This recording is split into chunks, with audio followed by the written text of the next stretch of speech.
Hello, welcome back to my channel. അപ്പോൾ സാധാരണ നമ്മളുടെ വീട്ടിലെ നടയും കാര്യങ്ങളൊക്കെ വെച്ചിട്ടാണ് ഞാൻ വെൽക്കം ചെയ്യാറ്. സംഭവം എൻ്റെ ഫോണിൽ കേൾക്കുന്നുണ്ടെങ്കിലും എനിക്ക് മുമ്പത്തെ ഒരു ദിവസത്തെ വെച്ചിട്ട് സ്റ്റാർട്ട് ചെയ്യാനായിട്ട് എനിക്ക് എന്തോ എൻ്റെ മനസ്സ് വരുന്നില്ല.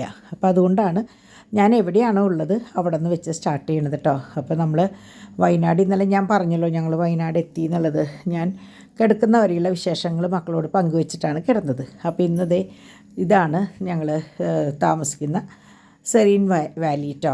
അപ്പം അങ്ങനെ രാവിലെ ദേ പതിവ് എണീറ്റു, നല്ലോണം നേരത്തെ എണീറ്റു കേട്ടോ. അപ്പോൾ സൺറൈസ് കാണാമെന്നൊക്കെ പറഞ്ഞിട്ടാണ് എണീറ്റതെങ്കിലും ഞാൻ പോയില്ല.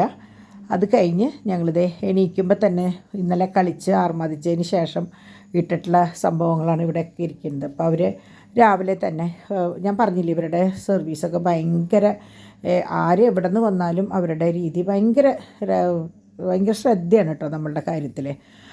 ഞാൻ പറഞ്ഞു എപ്പോഴും വിളിച്ച് കാര്യങ്ങൾ അന്വേഷിക്കുകയും പറയുകയൊക്കെ ചെയ്യും. നമുക്ക് എന്താണ് വേണ്ടത് എല്ലാം അന്വേഷിക്കുന്ന ഒരു ടീമാണ് കേട്ടോ ഇവിടെയുള്ളത്. അപ്പോൾ അങ്ങനെ ദേ രാവിലെ ഞാൻ പുറത്തേക്ക് ഇറങ്ങിയപ്പോഴത്തെ കാഴ്ചകളാണ്. ഭയങ്കര ഫ്രഷായിട്ടാണ് എല്ലാം നിൽക്കുന്നത്. ചൂടൊന്നും വെയിൽ കാണാനുണ്ട്, പക്ഷേ ചൂടില്ല, നല്ലൊരു അന്തരീക്ഷം. നമുക്ക് ഞങ്ങളൊക്കെ ആദ്യം വിചാരിച്ചു വയനാട് ഭയങ്കര ചൂടാണ്, എല്ലാവരും പറഞ്ഞു ചൂടാണ് ഇപ്പോൾ അവസ്ഥക്കൊക്കെ പോകുമ്പോൾ എന്ന് പറഞ്ഞു. പക്ഷേ എന്തോ ഇനി ഞങ്ങൾ നിൽക്കുന്ന സ്ഥലത്തിൻ്റെ ആണോയെന്ന് എനിക്കറിയില്ല. അങ്ങനെ വെയിലുണ്ടെങ്കിലും ചൂടൊന്നും ഉണ്ടായില്ല കേട്ടോ. അപ്പോൾ ഞാൻ ദേ രാവിലെ എണീറ്റ് ഞങ്ങൾക്ക് ആ ക്യാമ്പ് ഫയറിൻ്റെ അവിടെയായിരുന്നു കോഫി കൊണ്ടുവച്ചത്. അപ്പോൾ അവിടെ ഡിംപിളും ഡാഡിയും അവർ ബാറ്റ് കളിച്ചു. അത് കഴിഞ്ഞ് ഡിവൈനും ഡോണും എനിക്ക് തോന്നുന്നു നല്ലോണം നേരത്തെ എണീറ്റെന്ന് തോന്നുന്നുണ്ട്. അപ്പോൾ പ്ലേ ഏരിയയിൽ പോയിട്ട് അവർ കുറേ കളിക്കുകയും നടക്കുകയൊക്കെ ചെയ്ത് ക്ഷീണിച്ച് വന്നിരിക്കുക. ഞാനാണ് കേട്ടോ ലാസ്റ്റ് എണീറ്റത്.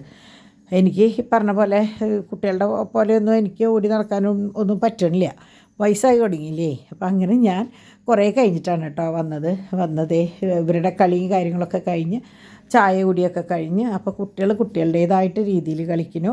അപ്പോൾ അവർക്കും അതൊരു ചേഞ്ച്. നമ്മളുടെ വീടിൻ്റെ ഉള്ളിൽ അവിടെയും ഇവിടെയൊക്കെ ഇങ്ങനെ ഇട്ടടച്ചിട്ടല്ലേ നമ്മൾ ചെയ്യാറ്. അപ്പോൾ അവർക്കും ഒരു പുറം ലോകത്ത് ഇറങ്ങുന്ന പോലെ ഒരു ദിവസം അവർ ഫ്രീ ആയിട്ട് നടക്കട്ടെ എന്ന് വിചാരിച്ചിട്ടാണ്. അപ്പോൾ ഇതിൻ്റെ ഇടയിൽ എനിക്ക് ഭയങ്കര സങ്കടമായിട്ടൊരു കാര്യം പറയാനുള്ളത്, കുറേ കുട്ടികൾ ഡിവൈനെ വളരെ മോശമായ രീതിയിൽ പറഞ്ഞു, കമൻസ് ഇട്ടു. നിങ്ങളൊരു കാര്യം മനസ്സിലാക്കേണ്ടത്, നിങ്ങളിൽ ആരെങ്കിലും എന്നല്ല, നിങ്ങൾ ഈ പറയുന്നവർ തന്നെ ഒന്ന് ചിന്തിക്കുക. നിങ്ങളുടെ മക്കൾ ഒരിക്കലും നിങ്ങളുടെ അമ്മമാരുടെ കൂടെ നിൽക്കില്ലേ? അപ്പോൾ നിങ്ങളെ സംബന്ധിച്ച് നിങ്ങളുടെ അമ്മമാരോട് നിങ്ങൾക്ക് യാതൊരു വിശ്വാസവും ഇല്ല. അതുകൊണ്ടാണ് ഡിവൈൻ്റെ അമ്മയുടെ അടുത്ത് കൊച്ചിനെ ആക്കി പോയതിന് ഇങ്ങനെയാണോ അമ്മമാരെന്നൊക്കെ ചോദിച്ച് പറഞ്ഞത്. അപ്പം അത് കേട്ടപ്പോൾ എനിക്ക് ഭയങ്കര സങ്കടമായി. അവിടെ നിന്ന് പലരും എന്നെ വിളിച്ച് പറഞ്ഞു ഇങ്ങനെ 2-3 കുട്ടികൾ കുറേ അനാവശ്യം പറഞ്ഞിട്ടുണ്ടെന്ന്. അപ്പം എനിക്കാണെന്ന് ഇവിടെ റിമൂവ് ചെയ്യാനായിട്ട് സമയം കിട്ടിയിട്ട് ഇവിടെ റേഞ്ചില്ല. പക്ഷേ എനിക്ക് കിട്ടിയ സമയത്ത് ഞങ്ങൾ പുറത്ത് പോയപ്പോൾ ഞാനത് റിമൂവ് ചെയ്ത് കളയുക ചെയ്തത്. കാരണം എനിക്ക് ഒട്ടും യോജിക്കാൻ പറ്റില്ല. കാരണം എനിക്കുണ്ടൊരു മോള്. അപ്പോൾ ഡിംപിളിനെ സംബന്ധിച്ച് ഡിംപിളിനെ ആര് പറഞ്ഞാലും ഡിവൈനെ ആര് പറഞ്ഞാലും എനിക്കതൊരുപോലെയാണ്. അപ്പോൾ അതുകൊണ്ട് തന്നെ ആ പറഞ്ഞ കുട്ടികളോട് ഞാൻ പറയാം, നിങ്ങളുടെ അമ്മമാർ ചിലപ്പോൾ നിങ്ങളുടെ മക്കളെ നോക്കാനായിട്ട് നിങ്ങൾക്ക് വിശ്വാസം ഉണ്ടാവില്ലായിരിക്കും. പക്ഷേ ഞങ്ങളെ സംബന്ധിച്ച് ഞങ്ങൾക്ക് ഭയങ്കര വിശ്വാസമാണ് ഞങ്ങളുടെ അമ്മമാർ. അതായത് ഇപ്പോൾ ഡിംപിളുടെ കുട്ടീനെ ആണെങ്കിൽ ഞാനായാലും ആൻസൻ്റെ മമ്മി ആയാലും നോക്കും എന്നുള്ള വിശ്വാസം ഞങ്ങൾക്കുണ്ട്. അതുപോലെ തന്നെ ഡിവൈനായാലും ഞാനും ലീലാമ്മയും നോക്കും എന്നുള്ള വിശ്വാസം അവർക്കുണ്ട്. കാരണം അതൊക്കെ ഒരു വിശ്വാസമാണ്. നിങ്ങൾ അമ്മമാർ നോക്കും, അയ്യോ അതങ്ങനെയാണെന്ന്, അത് നിങ്ങളുടെ അനുഭവമാണ് നിങ്ങൾ പറയുന്നത്. നിങ്ങളുടെ അമ്മമാർ നിങ്ങളുടെ കുട്ടികളെ നോക്കിയിട്ടുണ്ടാവില്ല, അല്ലെങ്കിൽ നോക്കുന്നുണ്ടാവില്ല. അപ്പോൾ അതിൻ്റെ ഒരു അസൂയയും അതൊക്കെയാണ് ഈ പറഞ്ഞതെന്ന് നമ്മൾക്ക് മനസ്സിലാവും. പിന്നെ ഈ കുട്ടികൾ കുറേ മക്കളെ ഇട്ടിട്ട് കുറേ അമ്മമാർ പുറത്ത് ജോലിക്ക് പോകുന്നുണ്ട്. വേണ്ട, നിസ്സാരം നൈറ്റ് ഡ്യൂട്ടി ഉള്ളവർ വരെ ഉണ്ടാവും, പല ഷിഫ്റ്റിൽ വർക്ക് ചെയ്യണവരുണ്ടാവും. അവരൊക്കെ ഈ കുട്ടികളെ വീട്ടിലിട്ടിട്ടല്ലേ പോണത്. നിങ്ങളെന്താ അതൊന്നും ചിന്തിക്കാണ്ട് വെറുതെ വായെ തോന്നിയത് പറയണത്? അപ്പോൾ അതുകൊണ്ട് പറയുമ്പോൾ കുറച്ചൊക്കെ ഒന്ന് മയത്തിൽ പറഞ്ഞാൽ നല്ലത്. ഞങ്ങളെ സംബന്ധിച്ച് നിങ്ങൾ എന്ത് പറഞ്ഞാലും ഒരു കുഴപ്പമില്ല, പക്ഷേ പറയുമ്പോൾ വെറുതെ ഒന്ന് ശ്രദ്ധിക്കുക. കാരണം ഒരു വിരൽ നിങ്ങൾ ഒരാളെ ചൂണ്ടുമ്പോൾ ബാക്കി 4 വിരൽ നിങ്ങളുടെ മുന്നിൽ നേരെയാണ് തിരിയണത്. അപ്പോൾ ആ ഒരു വിചാരം എപ്പോഴും ഉണ്ടാവും. ഈ പറഞ്ഞവർ ഇത് വീണ്ടും കാണുന്നുണ്ടാവും. നാളെ വീണ്ടും കമൻ്റ് ഇടും. നിങ്ങളുടെ കമൻറ്റിന് ഒരു മറുപടിയും നമ്മൾ അയക്കില്ല. കാരണം നിങ്ങളുടെ അനുഭവം വെച്ചിട്ടാണ് നിങ്ങൾ മറ്റുള്ളവരുടെ ജീവിതത്തിനെ കാണുന്നത്. അപ്പോൾ അങ്ങനെ ഞങ്ങൾ മനസ്സിൽ പോലും ചിന്തിക്കുന്നില്ല. കാരണം ഞങ്ങളുടെ ജീവിതത്തിൽ അങ്ങനെ ഒരു പ്രശ്നവും ഇല്ല. എൻ്റെ മോൻ ഇതിപ്പോൾ ഡോൺ ആയാലും ഡോൺ എൻ്റെ വീട്ടിൽ നിന്നിട്ടാണ് പഠിച്ചതും വളർന്നതും വലുതായതൊക്കെ. അത് എൻ്റെ വിശ്വാസമാണ്. എൻ്റെ അമ്മച്ചി എന്നേക്കാൾ നന്നായി നോക്കും എന്നുള്ളത്. അതാ പറഞ്ഞു, അവനാൻ്റെ ജീവിതത്തിൽ നിന്ന് വേണം അങ്ങനത്തെ കാര്യങ്ങളൊക്കെ പഠിക്കാനായിട്ട്. നിങ്ങൾക്കതില്ലാത്തത് നമ്മളുടെ ആരുടെയും കുറ്റമല്ല. പിന്നെ കുറേ പേര് ഡിവൈൻ്റെ ഡ്രസ്സിനെ കുറിച്ച് പറഞ്ഞു. അവനവന് ഇഷ്ടമുള്ള ഡ്രസ്സ് ഇടുക എന്നുള്ളത് അവരവരുടെ ഒരു എന്താ പറയുക, ഒരിഷ്ടമാണ്. അല്ലാണ്ട് ഒരാളും അടിച്ചേൽപ്പിക്കുന്നതല്ല. എനിക്കായാലും ഇപ്പോൾ ഡിമ്പിളായാലും ഡിവൈനായാലും നമ്മളൊരു പരിധി കഴിഞ്ഞ് കഴിഞ്ഞാൽ പണ്ടൊക്കെ നമ്മൾ പറയും. ഇപ്പോൾ എങ്ങനെയാണെന്ന് വെച്ചാൽ ഒരു 50-60 വയസ്സുള്ളവർ, ഇപ്പം നിങ്ങളീ കേൾക്കുന്നവരിലും ഉണ്ടാവും, മുമ്പ് സാരി മാത്രം ഉടുത്തിരുന്ന നിങ്ങളിപ്പോൾ ഓൺലൈൻ വന്നതിന് ശേഷം ഉടുപ്പും ഒരു കുഞ്ഞ് ലെഗിങ്സ് ഇട്ട് നടക്കുന്നവർ ഇഷ്ടം പോലെ ഞാൻ എൻ്റെ കൺമുമ്പിൽ കാണുന്നുണ്ട്. അപ്പോൾ ഈ 30 വയസ്സിന് താഴെയുള്ള ഈ കുട്ടികൾ ഇങ്ങനത്തെ ഡ്രസ്സ് ഇടുന്നതിന് നിങ്ങൾക്ക് എന്തപ്പോൾ ഇത്ര വലിയ വിഷമം എനിക്ക് മനസ്സിലാവാണ്ട് ചോദിക്കാം.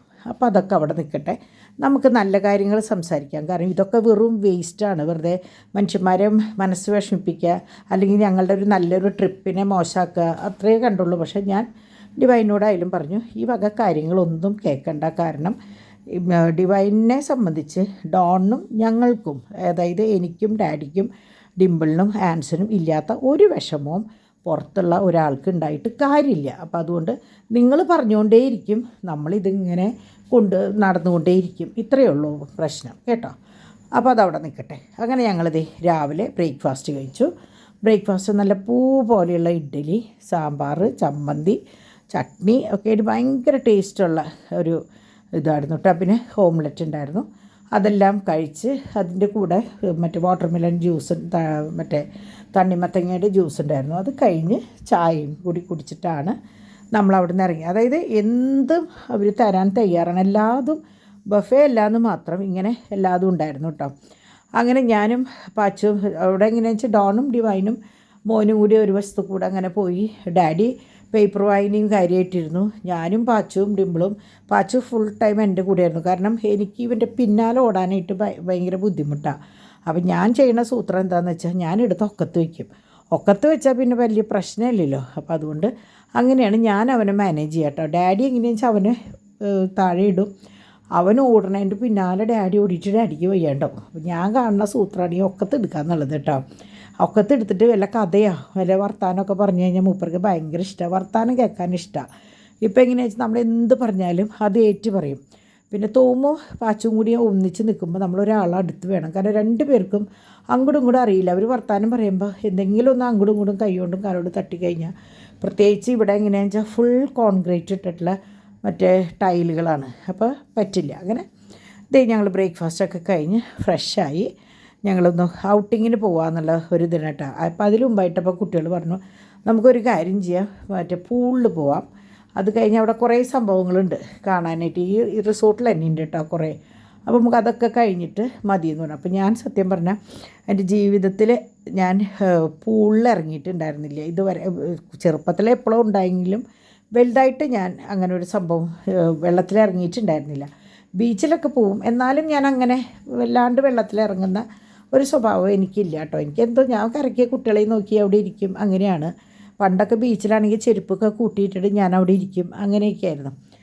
അപ്പോൾ ഇതിപ്പോൾ രാവിലെ തന്നെ ഞങ്ങൾ അതിൻ്റെ ഉള്ളിലുള്ള കുറച്ച് കാര്യങ്ങൾ കവർ ചെയ്യാമെന്ന് വെച്ചിട്ട്. അപ്പോൾ നിങ്ങൾ നേരത്തെ ഞാൻ സംസാരിക്കുന്ന സമയത്ത് ഏർമാടമൊക്കെ കണ്ടിട്ടുണ്ടാവും.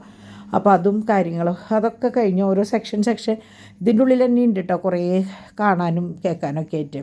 അപ്പം അങ്ങനെ ഡാഡി മോളിലും എപ്പോഴും അതെ, അവർക്ക് അവരുടേതായ ഒരു ഫോട്ടോസ് എപ്പോഴെന്ന് എങ്ങനെ വന്നാലും അവർ ഡാഡി മോളും കൂടിയിട്ട് ഒരു ഫോട്ടോ എടുക്കും. അത് കുഞ്ഞിലേ തൊട്ടുള്ള ഒരു ശീലമാണ് കേട്ടോ. എനിക്കത് കാണുമ്പോൾ ഭയങ്കര സന്തോഷമാണ്. ഞാൻ എപ്പോഴും മനസ്സിൽ വിചാരിക്കുന്നത് എന്നേക്കാൾ കൂടുതൽ എൻ്റെ മക്കൾ ഡാഡിയെ സ്നേഹിക്കണമെന്നാണ്. കാരണം അങ്ങനെ വരുമ്പോൾ എങ്ങനെയാണെന്ന് വെച്ചാൽ ഞാൻ കുഞ്ഞു മക്കളോട് പറയും എപ്പോഴും, നിങ്ങൾ നിങ്ങളുടെ അപ്പനെ സ്നേഹിക്കുമ്പോൾ അത് കൂടുതൽ എനിക്കാണത് നല്ലത്. അമ്മമാർക്കാണത് കൂടുതൽ സന്തോഷം. അല്ലെങ്കിൽ അമ്മമാരും മക്കളും കൂടി ഒരു സെറ്റായിട്ട് കുറേ വീട്ടിൽ ഞാൻ കണ്ടിട്ടുണ്ട് അപ്പന്മാരെ ഒറ്റപ്പെടുത്തുന്നത്. അപ്പോൾ അതൊരിക്കലും ഒരു കുടുംബം സന്തോഷമായിട്ട് പോകുമെന്ന് എനിക്ക് തോന്നിയിട്ടില്ല. തിരിച്ച് നമ്മൾ അപ്പനും മക്കളും സെറ്റാണെങ്കിൽ അമ്മമാരത് കണ്ട് സന്തോഷിക്കുക. അമ്മമാർക്ക് ഒരിക്കലും ഒരു ഒറ്റപ്പെടൽ അനുഭവപ്പെടാറില്ല. അങ്ങനെ ഇവരെങ്ങനെയാണെന്ന് വെച്ചാൽ ഇവിടെ ഡാഡിയെന്ന് വെച്ചാൽ എപ്പോഴും ഡാഡീനെ സന്തോഷിപ്പിക്കലാണ് 2 മക്കളുടെയും പണി. ഇപ്പോൾ ഡോൺ ഇരുത്തി ഊഞ്ഞാലാട്ടുന്നതാണ് കേട്ടോ ഈ കാണുന്നത്. അപ്പോൾ ഞങ്ങളിത് കാണിക്കുന്നത് കണ്ടിട്ട് ഡിവൈനും അതെ ഡാഡിയോട് ഭയങ്കര അടുപ്പം. നിങ്ങൾക്കൊക്കെ അറിയാം, കണ്ടറിയാം. അപ്പോൾ അങ്ങനെയാണ് നമ്മളുടെ ഒരു ഫാമിലി. അപ്പോൾ ഞങ്ങൾക്ക് ഈ പറയുന്ന ആൻസനെ വല്ലാണ്ട് മിസ് ചെയ്യുന്നുണ്ട്. ആൻസൺ ശരിക്കും കഴിഞ്ഞ ആഴ്ച വന്നിട്ട് അവർ പോയത് കൊണ്ട് എനിക്ക് അത്ര ബുദ്ധിമുട്ടില്ല, അല്ലെങ്കിൽ നമുക്ക് ഭയങ്കര സങ്കടമായി തന്നെ കേട്ടോ. അപ്പോൾ ഈ ട്രിപ്പ് മെയിനായിട്ട് എങ്ങനെയാണെന്ന് വെച്ചാൽ ഡിംപിളുടെ ബർത്ത്ഡേ ആണ് നാളെ, അതായത് ഇപ്പോൾ നിങ്ങൾ കാണുന്ന മാർച്ച് 15. അപ്പോൾ അതിൻ്റെ ഒരു മുന്നോടിയും കൂടി ആയിട്ടാണ് ഞങ്ങളിങ്ങോട്ട് പോകുന്നത്. ഓരോ വർഷവും ഓരോ ട്രീറ്റ് അല്ലെങ്കിൽ ഓരോ ഗിഫ്റ്റ് അല്ലെങ്കിൽ ഓരോ സർപ്രൈസ് ഡിംപിളിന് ഞങ്ങൾ കൊടുക്കാറുണ്ട്. അപ്പോൾ ഈ വർഷം ഇങ്ങനെയാണ് നമ്മൾ വിചാരിച്ചത്, പ്ലാൻ ചെയ്തത് കേട്ടോ. അപ്പോൾ അങ്ങനെ വരുമ്പോൾ ഇത്രയും ദൂരത്തേക്ക് ചാക്കോച്ചനെ കൊണ്ടുവരാൻ പറ്റില്ല. കൊണ്ടുവന്നാൽ തന്നെ ഇവർക്ക് ഇത്രയും സ്വാതന്ത്ര്യത്തിൽ ഓരോന്ന് ചെയ്യാൻ പറ്റില്ല. അപ്പോൾ അത് നമ്മൾ ആ കുട്ടിയോട് ചെയ്യുന്ന ദ്രോഹമാണ്. ആ കൊച്ചിനെ കൊണ്ടുവന്നിട്ട് ഇങ്ങനെ അങ്ങോട്ടും ഇങ്ങോട്ടും ഇല്ലാണ്ട് അലയ്ക്കൽ. പിന്നെ ആരോ പറഞ്ഞു അസുഖമുള്ള കുട്ടീന്ന്. അവന് ദൈവം സഹായിച്ച് വേറെ പ്രശ്നങ്ങളൊന്നുമില്ല. എല്ലാ കുട്ടികൾക്കും ഉണ്ടാവുന്ന പോലെ കഫക്കെട്ടുണ്ടാവും, അത്രയേ ഉള്ളൂ. അല്ലാണ്ട് വേറെ പ്രശ്നങ്ങളൊന്നും അവനില്ല കേട്ടോ. ആരോ പറഞ്ഞു അസുഖമുള്ള കുട്ടി ഇട്ടിട്ട് എങ്ങനെ ഈ അമ്മയ്ക്ക് പോകാൻ തോന്നിയെന്ന്. അവന് ദൈവം സഹായിച്ച് നിങ്ങളുടെ മക്കൾക്കുള്ള പോലെ വരുന്ന പനിയും ചുമയും മാത്രമേ എൻ്റെ കുട്ടിക്കുള്ളൂ, അല്ലാണ്ട് വേറെ പ്രത്യേകിച്ച് അസുഖങ്ങളൊന്നുമില്ല. ഇപ്പം നിങ്ങൾ പാച്ചുവിനെ പറഞ്ഞതെന്ന് വെച്ചാൽ ഞാനത് കേൾക്കാം. പക്ഷേ ചാക്കോച്ചനെ സംബന്ധിച്ച് ഇതുവരെ ഒരു പ്രശ്നമില്ലാത്ത ഒരു മോനാണ് കേട്ടോ. പിന്നെ എൻ്റെ ചേച്ചി ഡോണിനെ നോക്കിയ പോലെയാണ് ഇപ്പോൾ ചാക്കോച്ചൻ അതേ പ്രായത്തിൽ ചേച്ചിയുടെ അടുത്ത് വന്ന് നിൽക്കുന്നത്. അപ്പോൾ ലീലാമ്മേനെയും കൊച്ചിനെ ഒറ്റയ്ക്ക് നിർത്തണ്ടെന്ന് വിചാരിച്ചിട്ട്, അല്ലെങ്കിൽ വേറെ ആരുടെയും കൂടെ നിർത്തണ്ട, വീട്ടിലൊരാളെ നിർത്തിയിട്ട് അവരെ വിഷമിപ്പിക്കേണ്ടെന്ന് വിചാരിച്ചിട്ടാണ് എൻ്റെ തറവാട്ടിലേക്ക് ഞാൻ അവരെ മാറ്റി അവിടെ താമസിക്കുന്നത്. അവിടെയും നിങ്ങൾ വിചാരിച്ചാൽ അറിയാം, ലീലാമ്മച്ചിയും മോനും നിൽക്കുന്നത് എൻ്റെ ചേച്ചിയുടെ വീട്ടിലാണ്. അപ്പോൾ നിങ്ങളൊന്ന് ആലോചിച്ച് നോക്കുക, നിങ്ങളുടെ ബന്ധങ്ങളിൽ അങ്ങനെ പറ്റുമോ? നിങ്ങളുടെ എന്താ പറയുക, ഒരു മരുമകളുടെ അമ്മേനെ കൊണ്ടുവന്ന് നിങ്ങളുടെ വീട്ടിൽ നിർത്താനുള്ള ഒരു അടുപ്പം ഉണ്ടോ എന്നൊന്ന് ചിന്തിക്കുക. അപ്പോൾ നിങ്ങൾക്ക് ചിലപ്പോൾ ഉണ്ടാവില്ല. അതുകൊണ്ടാണ് നിങ്ങൾക്ക് അത്രയും അങ്ങനെ നിങ്ങളുടെ ആർത്ത് പറയാൻ തോന്നിയത്. സാരമില്ല, പോട്ടെ.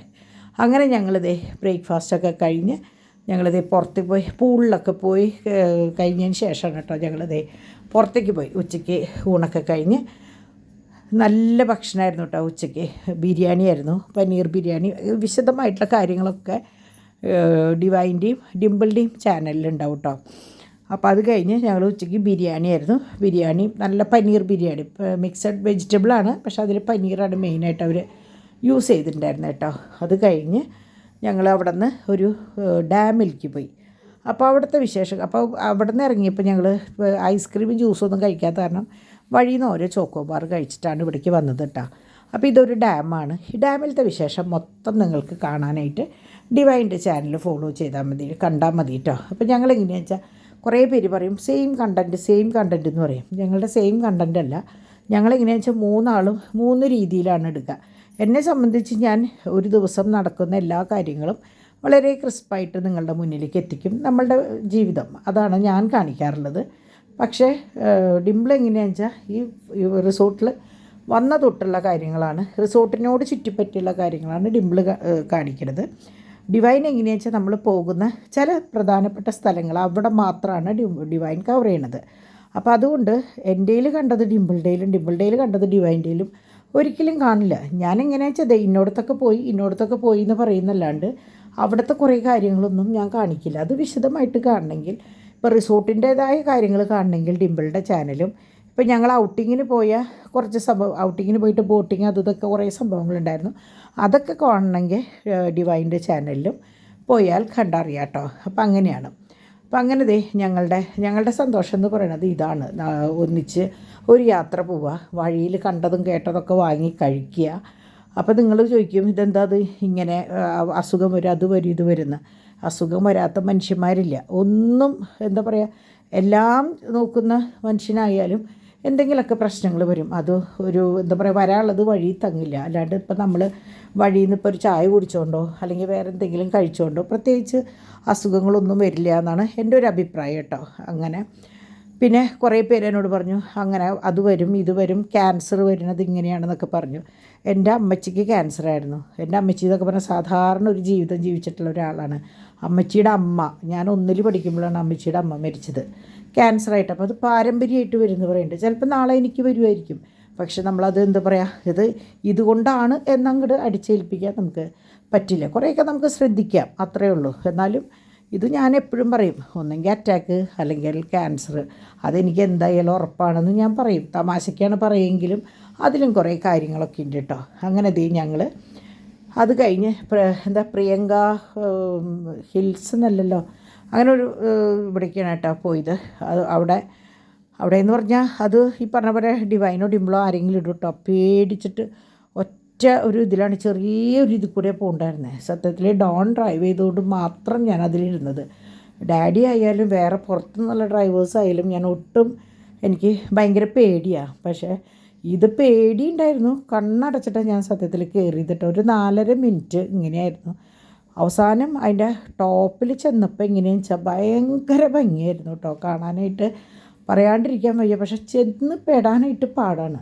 അപ്പോൾ അവർ നമ്മളോട് ചോദിച്ചിട്ടുണ്ടായിരുന്നു താഴത്തുനിന്ന് നടന്നാൽ മതിയെന്ന്. അപ്പോൾ നമ്മൾ വേണ്ട, ഇത്രയും വഴിയല്ലേ ഉള്ളൂ എന്നുള്ള ധാരണയും വണ്ടിയിൽ പോയതാണ്, നമ്മുടെ കാറിൽ പോയതാണ്. പക്ഷെ അവിടെ നിന്ന് നടക്കാനായിട്ട് ഷോർട്ട് കട്ടിൽ കൂടെ പെട്ടെന്ന് താഴേക്ക് എത്തിയവർ. ആ പോകുന്ന വഴിയുണ്ടല്ലോ ഭയങ്കര പേടിയുള്ളൊരു വഴിയായിരുന്നു.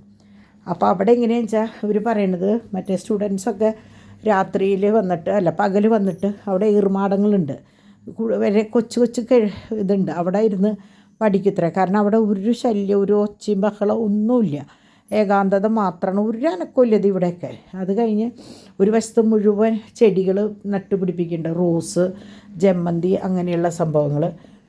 അപ്പോൾ ഇവിടെ കയറി ഒരു 5 മിനിറ്റ് കഴിഞ്ഞപ്പോൾ സൂര്യൻ അസ്തമിച്ചു. പക്ഷേ എങ്ങനെയാണെന്ന് വെച്ചാൽ അസ്തമയം കാണാൻ കുറച്ച് നേരം ഇങ്ങനെ നിൽക്കാമെന്ന് വിചാരിച്ച് ഡിവൈൻ സെൽഫി എടുത്ത് വരുമ്പോഴേക്കും, ഡിംപിൾ വരുമ്പോഴേക്കും പെട്ടെന്ന് മേഘം വന്നിട്ട് മറച്ചു സൂര്യനെ. അതുകൊണ്ട് ഡിംപിളിന് സൂര്യൻ പോണത് കാണാൻ പറ്റിയില്ല. ഡിവൈന് കറക്റ്റ് കാണാനും ഫോട്ടോസ് എടുക്കാനൊക്കെ പറ്റിയിട്ടുണ്ട് കേട്ടോ.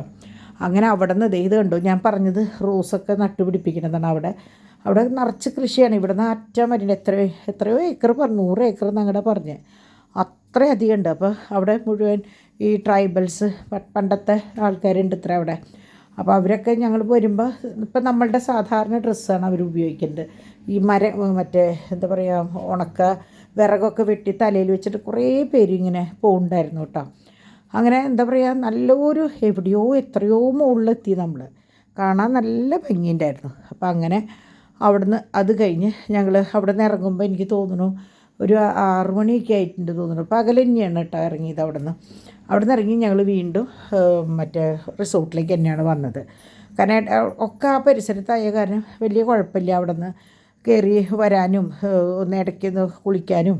കാരണം ഓരോ പ്രാവശ്യവും പുറത്ത് പോയിട്ട് വരുമ്പോൾ വലിയ ചൂടൊന്നുമില്ല, എന്നാലും നമുക്ക് കുട്ടികളെയും കൊണ്ട് പോകണതല്ലേ. അപ്പോൾ അതിൻ്റേതായ ഒരു കൂട്ടത്തിൽ കൂടെ പോകണ കാരണം കുട്ടികളെ ഇടയ്ക്ക് വന്ന് ഒന്ന് കുളിപ്പിക്കുകയും, അവർ പിന്നെ 2 പേരും പുറത്ത് പോകുമ്പോൾ ഡയപ്പർ യൂസ് ചെയ്യണവരാണ്. അപ്പോൾ അതൊക്കെ ഒന്ന് ചേഞ്ച് ചെയ്യുക, അങ്ങനെയൊക്കെ.